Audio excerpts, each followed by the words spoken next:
संगति में बैठने से तुम्हारी जिंदगी में जो कुछ परिवर्तन आएगा वो अद्भुत होगा, क्योंकि वही तुम्हारे जीवन में वो विशेषता लेकर आएंगे कि एक साधारण जिंदगी कीमती जिंदगी बन जाएगी। क्योंकि आप देखते हैं कि एक व्यक्ति वह होता है मजदूर जो हर दिन मेहनत करके पसीना बहा करके ईंटें ढो रहा है और काम कर रहा है। कभी सीमेंट लेकर आता है, मसाला बनाकर लेकर आएगा, कभी ईंटें लेकर आएगा, कभी मिट्टी लेकर आ रहा, पसीने पसीने हो रहे हैं। पूछ रहे हैं कि क्या मिलता है रोज की मजदूरी? बोले 200 रुपये। दूसरा एक राजमिस्त्री है, वो इतनी मेहनत नहीं कर रहा, वो इतना बोझ नहीं उठा रहा, वो अपने औजार लेकर के और ईंट की चिनाई कर रहा है, उसको 500 रुपये मिल रहे हैं। लेकिन एक और अंदर बैठा हुआ है, वो पंखे वाली जगह में बैठा हुआ है, वहाँ पंखा भी चल रहा है और एक दीवार पर लगा हुआ है, रंग करने के बाद कोई लकीरें खींच रहा है, चित्र बना रहा है। उससे पूछा कि तुम्हें क्या मिलता है? बोले रोज की दिहाड़ी मिलती है, हमें भी डेली वेजेज पर है, 1000 रुपये मिलते हैं। अब 3 लोग काम कर रहे हैं, एक केवल शरीर से मेहनत कर रहा है, वो तो हो गया मजदूर। दूसरा है वह जो शरीर और दिमाग दोनों से काम कर रहा है, जिसके पास एक हुनर है, एक आर्ट है, जिसकी अपनी एक स्किल है, वो राजमिस्त्री है।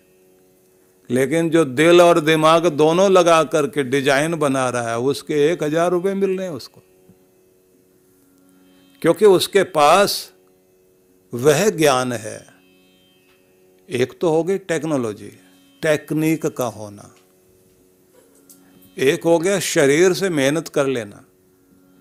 जो आपको तकनीकी ज्ञान है, उस तकनीकी ज्ञान को ज्ञान हमारे यहाँ नहीं माना गया। हमारे यहाँ ये माना गया कि वो रोजी रोटी कमाने के लिए हो सकता है, लेकिन जो आपको सदा के लिए सम्मानित कर दे, ऐसा जो ज्ञान जिसके द्वारा आपको भी अंदर शांति और चैन मिलता हो, आपका भी भला करे और दूसरे का भी भला करे, वो वाला जो ज्ञान है उसकी वैल्यू है। लेकिन चित्रकार को आपने कीमत दी 1000 रुपये रोज की, लेकिन वो ज्ञानी लोग जो आपको जिंदगी जीने का रास्ता दें, कहते हैं उनके लिए तो आप मूल्य भी नहीं चुका सकते, कीमत भी नहीं लगा सकते कि वो कितने कीमती लोग हैं।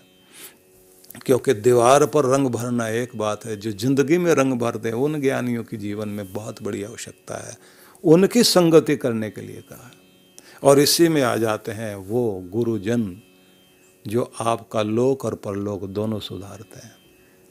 तो ये एक मंत्र था जिस पर हमने कल चर्चा की थी, लेकिन उसका अंतिम भाग बच गया था, इसलिए उसके संबंध में थोड़ी सी जानकारी मैंने इस समय दी आपको। अब चलते हैं आगे, दूसरा मंत्र मैं आपको सुनाता हूँ। बहुत सारे मंत्र मेरे सामने हैं जिन पर मेरी इच्छा है कि मैं इस पर भी बताऊं, उस पर बताऊं, लेकिन आज मैं छोटे छोटे कुछ मंत्र, मतलब जिनका अर्थ थोड़ा जल्दी से किया जा सके, वो मैं आपको सुना देता हूं। एक मंत्र है जो अथर्ववेद का मंत्र है।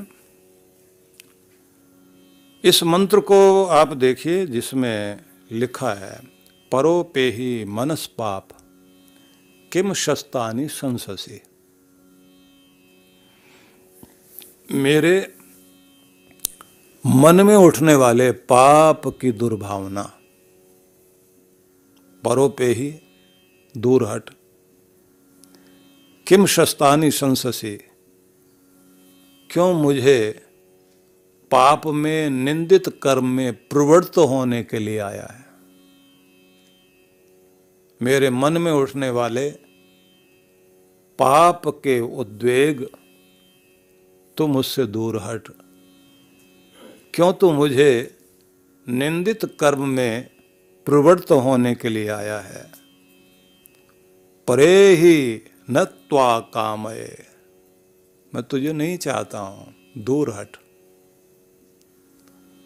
मंत्र ऐसा है जिसे कहते हैं कि जब भी मन में दुर्भावना आए, जैसे चांद्रायण में शांतम पापम व्यक्ति, क्षमा याचना करने के साथ भगवान के सामने बैठकर प्रार्थना करता है ना, मेरे समस्त पापों को शांत करना, दुर्भावनाओं को शांत करना, तो ऐसे ही मंत्र बोला जाता है।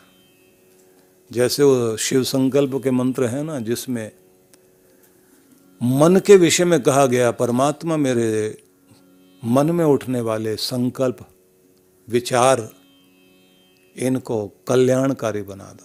तन में मनः शिव संकल्पमस्तु।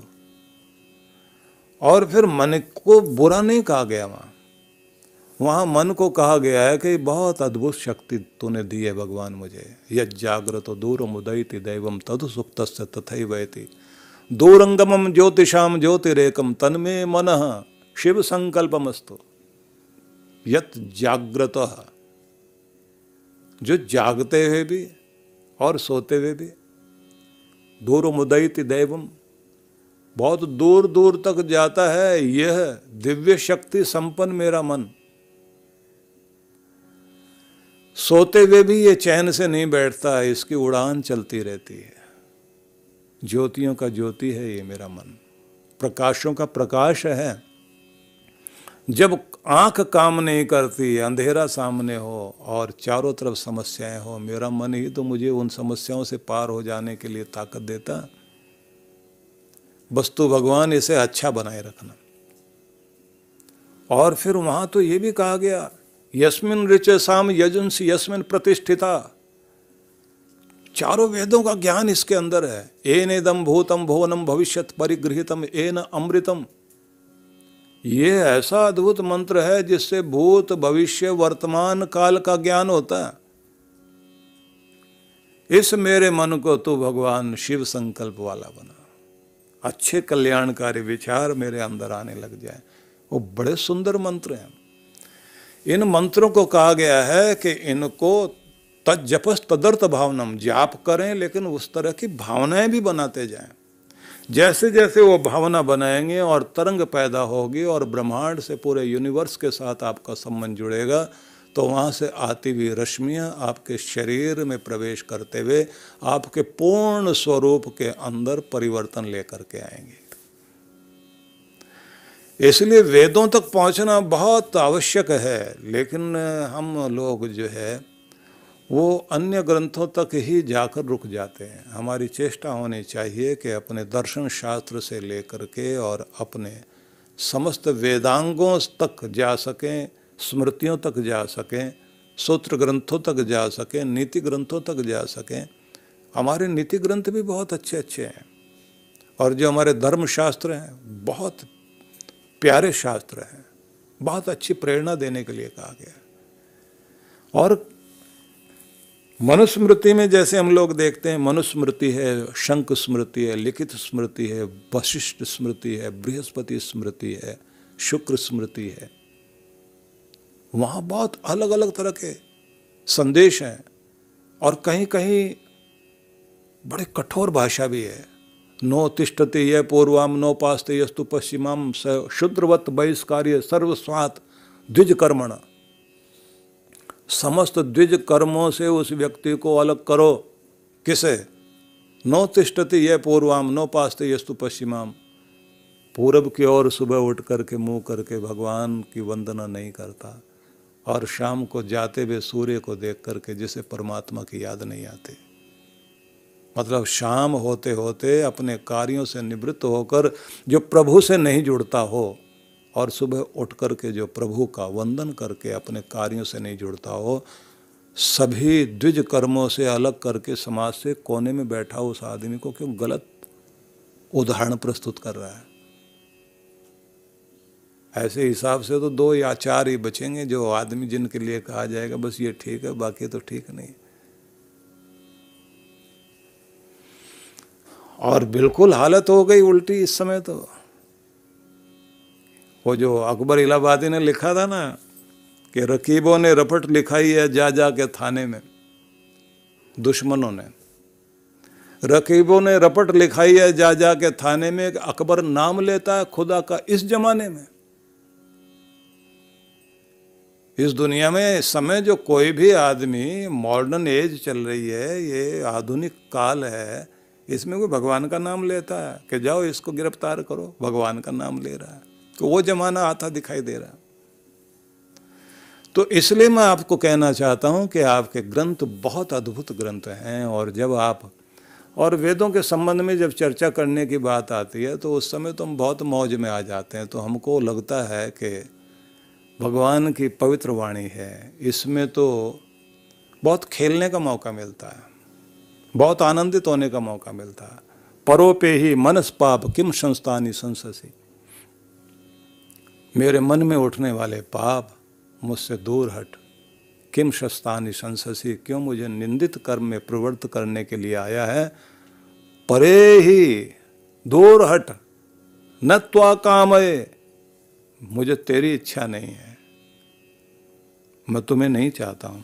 वृक्षाम वनानि संचर, जंगल में जा, पेड़ों से जक मार जाकर वहां अपना सिर टकरा कि तू हट यहां से, मतलब बस्ती में भी मत रह जाना।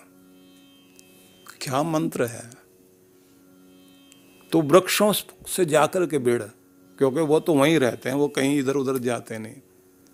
वन में जाकर के बैठ जा, कोई है ही नहीं। गृहेशु गोशु में मना, मेरा मन तो अपने घर में है, अपने प्यारों के बीच में है। गोशु या फिर वो जो प्राणी है, मैं उनके प्यार में बैठा हुआ हूं, इसलिए तू मुझे निंदित कर्म करने के लिए प्रवृत्त मत कर। मेरे मन में उठने वाले पाप मुझसे दूर हट। इस मंत्र को कहा गया है कि हर उस विद्यार्थी को जो जीवन में आगे बढ़ना चाहता है और जिस किसी भी कंपटीशन में बैठना चाहता है, आलस्य आए, लापरवाही आए, मंत्र को बोलो। वह व्यक्ति जिसको चंचल करने के लिए दुनिया भर के लोग आकर्षण दिखाते हों और उसे पथ से विचलित करते हों, तो उस समय कहते हैं मंत्र बोलना। पिछड़ गया हो, अपनी आदतों का गुलाम बन गया हो, बार बार मंत्र का उच्चारण करना, नई शक्ति आएगी। और मंत्र सुनाता हूं आपको, क्योंकि व्याख्या करने बैठूंगा तो फिर ये मंत्र जो है आपको लगेगा तो बहुत प्यारा, लेकिन फिर यही रह जाएगा, फिर और चर्चा नहीं होगी। उत देवा अवहितम देवा उन्यथा पुनः, ये भी एक मंत्र है। अब इस मंत्र के संबंध में भी आप सुन लीजिए, और मैं चाहूँगा कि आप लोग इसको ढूंढें जहाँ उससे आपको मिल जाए। तो मैं इसका पता बता देता हूँ आपको। वैसे तो हमारे हिंदू समाज के सभी घरों में रामायण भी होनी चाहिए और गीता भी होनी चाहिए, और एक पवित्र स्थान में वेद भी होने चाहिए। इस विषय में मैं एक बात जरूर कहना चाहूँगा कि मुस्लिम समाज में एक बड़ी खासियत है कि वो अपनी पाकीज़ा किताब कुरान शरीफ, उसे जिस इज्जत के साथ संभाल कर रखते हैं और उसको महत्व देते हैं, वो प्रशंसनीय बात है। हम लोग अपने ग्रंथों का सम्मान नहीं कर पाते और कहते हैं भगवान की वाणी है, गीता भगवान की वाणी है, कहीं भी पड़ी हुई है। भगवान श्री कृष्ण ने अपने मुख से उच्चारण की तो कैसे भी रख दोगे आप। अभी पीछे आपने देखा होगा कि जो निवर्तमान राष्ट्रपति रहे हैं अमेरिका के, ट्रंप साहब, वो आखिरी दौर में अपने हाथ में अपनी बाइबल लेकर खड़े हुए थे, ये दिखाने के लिए लोगों को मैं धार्मिक आदमी हूं, ये दुनिया की सबसे कीमती किताब है, मैं उसको हाथ में लेकर आया हूं। अपने अपने विश्वास हैं लोगों के। तो अगर हमारा विश्वास अपने वेदों में है, गीता में है, रामायण में है, तो अपने ग्रंथों के प्रति बहुत आदर होना चाहिए। और देखिए, किस्मत वाले लोग होते हैं जिनको ये पवित्र वाणी सुनने का मौका मिलता है। अथर्ववेद के चौथे कांड का 13वें सूक्त का पहला मंत्र है ये, उत देवा अवहितम देवा उन्यथा पुनः। अब ये अर्थ सुन लीजिए आप। उत देवा अवहितम, हे देव परमेश्वर, अवहितम यदि मैं गिर जाऊं, पीछे रह जाऊं, जिंदगी में गिरावट आ जाए, देवा उन्नयथा पुनः, फिर से उठने की ताकत देना मुझे, फिर से खड़ा हो सकूं। अगर मैं किसी भी तरह से जीवन में गिर जाऊं, पिछड़ जाऊं, चोट खा जाऊं, तो मुझे वहां गिरे मत रहने देना। मुझे फिर वो ताकत दे, वो आशीर्वाद दे, वो हिम्मत दे कि मैं फिर से उठ के खड़ा हो सकूं। बात गिरने की नहीं है, बात उठने की है। गिर जाना और गिरे रहना, इसमें हमारी हार है। गिर करके और फिर उठ के खड़े हो जाना, फिर अपने आप को उसी जगह पहुंचा देना, बल्कि उससे भी कहीं आगे, जहां जाने के लिए हम दुनिया में हैं। यही तो बड़ी बात है और यही प्रार्थनाएं होनी चाहिए। देखिए, जो प्रार्थनाएं आप अवचेतन मन के द्वारा करते हैं तो उसको भगवान तो सुनते ही हैं, लेकिन ये भी एक बात है कि वो प्रार्थनाएं आपके जीवन में साकार होने लगती हैं। एक व्यक्ति हुए हैं, जोशुआ नाम था उनका। वो बहुत अच्छे गिटार बजाने वाले और म्यूजिशियन तो थे ही, और उनका अपना म्यूजिक का बहुत ज़बरदस्त प्रोग्राम होता था अमेरिका में। उनके पास जो अपना गिटार था वो भी लाखों का था, जो लाखों रुपए का कीमती गिटार हो, उसे लेकर के वो, और भेष बदल करके, भेष भी एक साधारण आदमी का उसने बनाया, और वाशिंगटन के रेलवे स्टेशन के प्लेटफार्म में वहां बैठकर बजाने लगा। भेष बदला आम आदमी का, और एक कपड़ा बिछाया और उस पर बैठ के उसने बजाना शुरू किया। अब सुबह से शाम तक जो भी लोग आते रहे वो एक एक सिक्का डालते रहे। कितने बेचारे के पास इकट्ठे हुए? लगभग $100-150। 3 दिन बाद उसी व्यक्ति का वहाँ के स्टेडियम में बहुत बड़ा एक प्रोग्राम होने वाला था, जिसके कम से कम $600 की तो एंट्री थी। और इतनी भीड़ के लोगों को अंदर घुसने की जगह नहीं, बस टिकट पहले बिक चुके थे। और उसके बाद उस व्यक्ति ने स्क्रीन पर अपना वो वीडियो दिखाया जिसमें वो बैठ करके वहाँ रेलवे स्टेशन पर प्लेटफार्म पर गिटार बजा रहा था, और लोग जो है एक एक सिक्का फेंक रहे हैं। पहचान नहीं पा रहे उसको। वही आदमी बैठा कहाँ, और उसने कहा कि अब मैं यहाँ हूँ और आप मेरे कार्यक्रम के लिए, एक एक आदमी जो है वो $600 दे दे करके अंदर आया कि अगर आपको अपनी प्रेजेंटेशन करनी नहीं आती और कहीं भी जाके बैठ जाते हो तो वही हाल होगा जो मेरा हुआ। जैसे मैं सारा दिन बैठा रहा और यहाँ मैंने सिर्फ 2 घंटे का प्रोग्राम देना और कितना कुछ मुझे मिलना है। जिस आदमी को अपनी महिमा नहीं समझ में आए वो आदमी कभी भी ऊपर उठेगा ही नहीं। इसलिए वेद में एक मंत्र ये भी है, महिमा ते अन्येन न सन्नशे।